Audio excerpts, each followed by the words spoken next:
5년 전에 끝난 사건을 왜 다시 들추시는 건가요? 그렇게 오해하시는 분들이 많은데요. 5년 전에 끝나지 못했습니다. 저희가 5년 전에 사건에 대해 고소를 했고 박 전 시장께서 5년 전에 사망을 했을 뿐이고 그 후에 사건은 아직까지도 진행하고 있고 앞으로도 몇 년은 더 진행이 될 것 같습니다. 저희가 2020년에 박 시장에 대해서 업무상 위력 추행, 통신매체 이용 음란 행위 등으로 형사 고소를 했었거든요. 그런데 고소한 다음 날 피소 사실이 유출돼서 박 시장께서 극단적인 선택을 하는 바람에 업무상 위력 추행으로 고소했던 사건은 사망했기 때문에 공소권 없음 이렇게 해서 그냥 처리가 되었습니다. 사망했기 때문에 그 이후에는 어떤 적극적인 수사를 하지 않은 상태에서 공소권 없음으로 마무리가 됐는데 피소된 이후에 피의자가 사망했을 경우에 이렇게 바로 수사를 중지하고 공소권 없음 처분을 하게 되는 이런 상황들이 올해 장제원 전 의원 사건에서도 발생했거든요. 이런 문제로 인해서 피해자들이 권리구제가 되지 못하는 문제점이 있고요. 그 당시에 국가인권위원회에서 이런 서울시 내부에서 발생한 위력 성폭력 사건에 대해서 직권조사를 했고 국가인권위원회에서 박 시장의 행위는 성희롱에 해당한다라고 결정을 내렸거든요. 그렇게 인권위원회가 결정을 내리면 사안이 끝났어야 하는데 그 결정에 대해서 박 시장의 유족분들께서 행정소송을 제기했습니다. 국가인권위원회에서 성희롱 결정을 내린 것은 잘못된 것이다 라고 소송을 제기했는데 그 사건이 총 5년이 걸려서 올해 6월 8일에 대법원에서 최종적으로 인권위 결정은 정당했다라는 내용으로 확정이 됐습니다. 국가인권위 결정은 판사에 의해서 내려진 결정은 아닌데 아이러니하게도 유족이 행정소송을 제기하는 바람에 판사들이 이 사안을 다시 들여다보고 박 시장의 피해자에 대한 행위가 성희롱에 해당한다. 그리고 그와 같은 행위가 여러 해에 걸쳐서 지속적으로 이루어졌기 때문에 피해자가 상당한 정신적 고통을 겪었다. 이런 부분을 명확하게 판단을 해주고 있어서 어떤 면에서는 가해자의 행위에 대해서 사법의 판단을 받게 되었다는 그런 의미는 있습니다. 그리고 그 행정법원 사건에서는 1심 판사님께서 박 시장 사망의 의미에 대해서 변호사 자격증을 가지고 있고 본인이 피해자의 주장에 대해서 해명할 건 해명하고 반박할 것은 반박해야 하는데 그런 상황을 도피하기 위해서 극단적 선택을 한 것은 오로지 본인과 가족의 명예를 지키기 위한 행위로 보여진다 라고 책임에 대해서도 명확하게 판단을 해줘서 앞으로 이런 피소된 이후에 극단적인 선택을 하는 그런 케이스가 발생하지 못하도록 법원에서 어떤 의미 있는 평가를 해주셨다라고 생각을 하고요. 참고인 진술 및 관련 정황. 국가인권위원회 조사와 행정소송 제1심 판결문에는 피해자의 성고충 호소를 입증할 만한 다수의 참고인 진술과 증거가 확인된다. 참고인 C 진술. 2018년 초 피해자를 만나 대화한 자리에서 피해자가 시장과 관련된 고충을 털어놓았다. 보고 시 시장이 네일아트 한 손톱을 만진다고 언급했고 흰 러닝셔츠 차림의 박 시장 셀카 사진을 받은 사실도 언급되었다. 속옷 사진은 팬클럽에서도 본 적 있지만 피해자에게 개인적으로 보내졌다는 점에서 부적절하다고 느꼈다고 진술했다. 참고인 D 진술. 피해자가 메신저로 상담을 요청하자 서울시청 비상용 엘리베이터 옆 계단을 통해 7층 복도식 공간으로 이동하여 15분간 대화를 나누었다고 진술했다. 피해자는 박 시장과의 텔레그램 대화를 보여주며 시장님이 나를 손녀딸처럼 이뻐하지만 제3자가 보면 우려될 수도 있다고 말했다.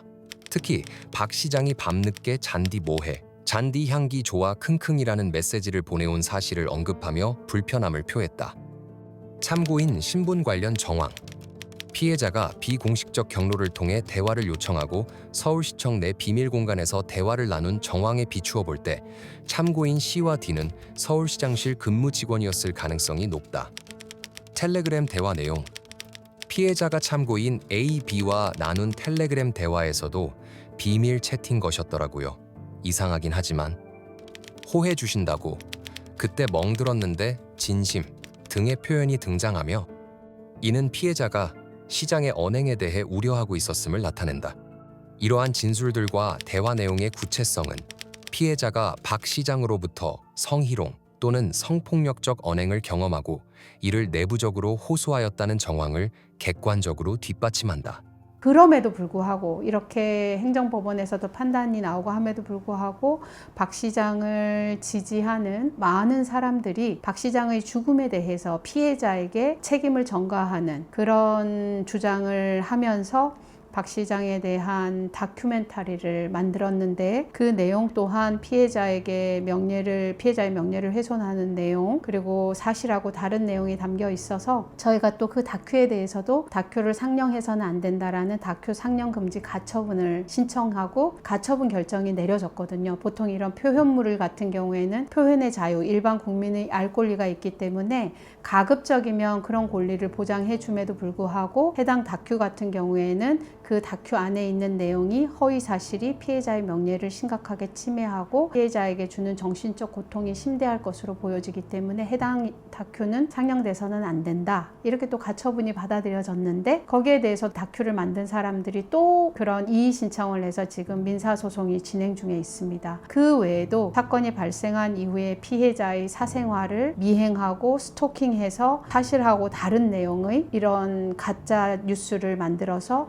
유튜브에 지금 게재를 해 놓은 상태이기 때문에 그런 특정 유튜브 채널을 상대로 해서 형사 고소를 해서 사건이 진행 중이고 관련해서 민사소송을 또 해야 하는 그런 상황입니다. 그 외에도 그런 국가인권위 결정에 대해서 취소하라는 내용의 행정소송을 유족이 제기했을 때 그 유족을 대리했던 모 변호사가 있는데 그 변호사가 본인이 변호사로서 수사기관을 통해서 또는 법원의 재판 과정을 통해서 본인 의뢰인의 주장을 잘 재판부에 전달하고 하는 것은 법으로 허용된 권리이지만 본인의 개인 SNS를 통해서 서울시 산하 공무원이면 피해자가 누구인지 특정할 수 있을 정도의 그런 정보를 전체 공개로 게시하고 피해자가 입은 피해와 관련해서 피해자가 사실은 이런 성폭력에 대해서 고소하기 이전에 서울시 관계자에게 이런 성희롱, 성폭력에 대한 고충을 호소한 부분들이 있고 형사 고소를 할 때에는 포렌식 자료라든지 피해자가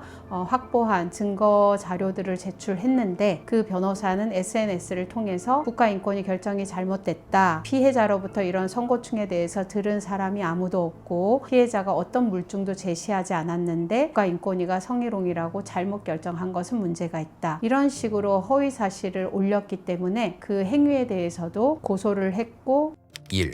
정보통신망 이용 촉진 및 정보보호 등에 관한 법률 위반, 명예훼손. 피고인은 2021년 8월 10일 불특정 다수가 열람 가능한 페이스북에 박원순 전 시장 관련 게시글을 게시하였다. 해당 게시물에서는 피해자가 별건 성폭력 사건의 피해자임을 언급하며 다음과 같은 주장을 담고 있었다.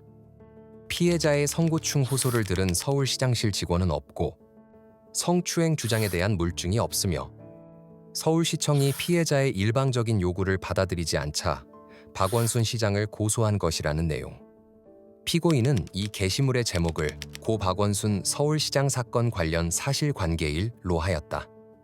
그러나 피고인은 당시 박원순 전 시장 유족 측을 대리하여 국가인권위원회의 결정 취소 소송을 수행하던 중 관련 결정문을 열람하였기에 다음의 사실을 알고 있었다. 1. 피해자는 일부 서울시청 직원들에게 성고충을 호소한 사실이 있었고 2. 피해자가 박 시장으로부터 받은 문자 및 사진을 서울시청 근무 지인에게 보여준 적이 있었으며 3. 박 시장의 지시로 성폭력을 저지른 서울시청 직원이 2020년 4월 24일 직위 해제되었으며 당시 서울시 행정국장이 피해자 보호 입장을 공식 발표한 상황이었다. 이러한 사실에 비추어 보면 피해자가 서울시 조치에 불만을 품고 박 시장 개인을 고소할 이유는 전혀 없었고 2020년 7월 8일 피해자의 고소는 별건 성폭력 사건과 무관하다는 사실을 피고인은 이미 알고 있었다. 그럼에도 불구하고 피고인은 피해자를 비방할 목적으로 정보통신망을 통해 허위 사실을 게시함으로써 피해자의 명예를 훼손하였다. 그 변호사가 기소가 돼서 얼마 전에 1심에서 유죄 판결을 받았습니다. 실형이 선고가 됐거든요. 그 해당 형사사건의 재판부에서도 국가인권위 결정의 정당성에 대한 부분, 그 다음에 그 변호사가 SNS를 통해서 허위사실을 이야기한 게 무엇인지 이런 것들을 명시적으로 언급을 해주고 있습니다. 법원의 판단. 피고인의 게시물 중 성고충을 들은 시장실 직원이 없다는 표현은 거짓에 해당하며 피고인은 법률 전문가로서 사실관계를 충분히 인식할 수 있었음에도 불구하고 허위사실을 기반으로 피해자의 명예를 훼손한 점이 인정되었다. 피고인은 게시물의 내용이 공유될 가능성이 높은 페이스북에 이를 게시하였으며 실제로 특정 인터넷 커뮤니티와 기사로도 확산되었고 피해자는 이로 인해 사생활 침해 및 정신적 고통을 겪고 있다. 법원은 피해자의 진술, 텔레그램 복구 내역, 참고인 진술, 정신건강의학과 상담 기록 등을 종합적으로 고려한 결과 피해자의 고소 동기에 대한 진술이 신빙성이 있다고 판단하였다. 법원은 위 게시물 중 성고충을 들은 시장실 직원은 없었다는 피고인의 표현이 객관적 사실에 반하는 거짓 사실임을 인정하였다. 또한 피고인은 변호사로서 해당 표현이 표현의 자유의 한계를 넘어설 수 있다는 점을 충분히 인식할 수 있는 입장이었음에도 불구하고 피해자를 비방할 목적으로 정보통신망을 통하여 공공연하게 허위 사실을 드러내어 피해자의 명예를 훼손하였다. 이 게시물은 전파 가능성이 높은 SNS 페이스북을 통해 유포되었으며 실제로 특정 인터넷 커뮤니티에 공유되고 기사로도 확산되었다. 이로 인해 피해자는 명예권 사생활의 자유 개인정보, 자기 결정권이 침해되었고 현재까지도 심각한 정신적 고통을 겪고 있다. 그럼에도 불구하고 피고인은 피해자에게 사과나 반성의 태도를 보이지 않았으며 오히려 공론화는 피해자가 자초한 결과라고 주장하며 사태의 책임을 피해자에게 전가하였다. 뿐만 아니라 재판이 진행되는 동안에도 피고인은 자신의 SNS에 사건 진행 상황을 언급하며 피해자를 조롱하거나 비방하는 게시물을 반복적으로 게시하였다. 그 변호사에 대해서는 피해자가 민사소송을 제기해서 현재 민사소송도 진행 중입니다. 그리고 이렇게 유죄 판결이 나오고 국가사법부를 통해서도 성희롱이라는 게 명확히 확정됐음에도 불구하고 사실관계를 부인하고 피해자에 대해서 공격을 하는 2차 가해를 하는 사람들이 너무 많기 때문에 피해자가 일일이 그런 가해 행위하는 사람들을 대응해서 어떤 법적 조치를 취하는 것이 현실적으로 너무 어렵기 때문에 지금까지도 피해자를 대리하고 있는 제가 이 채널을 통해서 일반 시민들이 좀 잘못 알고 있거나 이런 부분에 대해서는 다시 한번 이야기를 해드리고 싶습니다.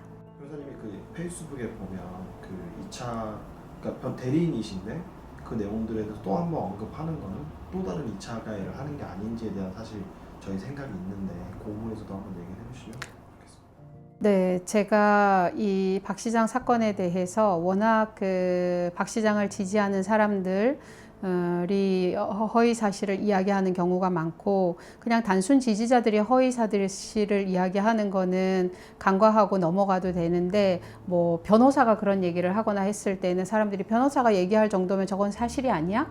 이렇게 오해할 수 있기 때문에 바로 잡을 수밖에 없는 사정들이 있습니다. 그런 사정이 있을 때에 제가 제 그런 SNS 전체 공개를 통해서 사람들이 오해하지 않도록 올리는 거거든요.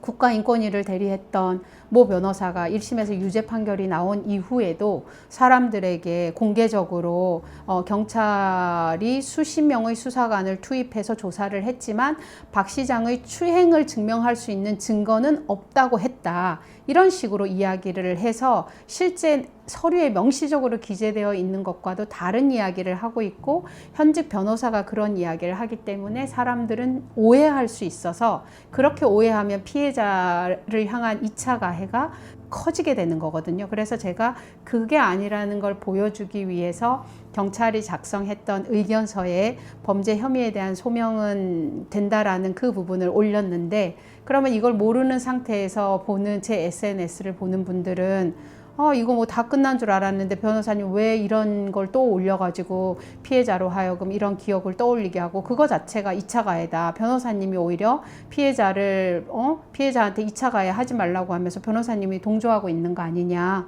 이런 식으로 인데 저를 비판하시는 글이 올라와 있더라고요. 안타깝게 생각하고, 제가 그런 글들을 올리는 것은 피해자에 대해서 2차 가해를 하는 사람들이 허위 주장을 하고 있기 때문이고, 그것이 허위 주장이라는 것을 우리가 가지고 있는 국가가 발급한 문서를 통해서 다시 알려주기 위해서 하는 거고, 제가 그런 행위를 할 때에는 제가 피해자의 대리인으로서 피해자와 그런 부분에 대해서 논의를 하고 게시를 하는 것입니다.